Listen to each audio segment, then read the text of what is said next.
Hi everyone, in front of me I've got Xiaomi 12S and let me share with you how to show battery percentage on the status bar in this device.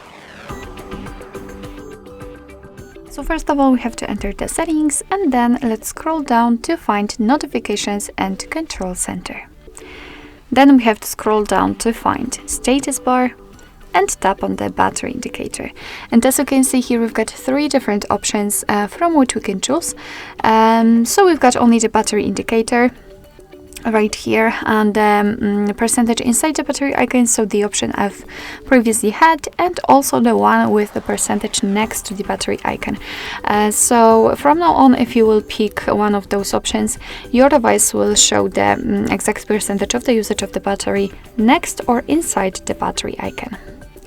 Alright, so basically that's all. This is how to show battery percentage on the status bar in your Xiaomi 12S.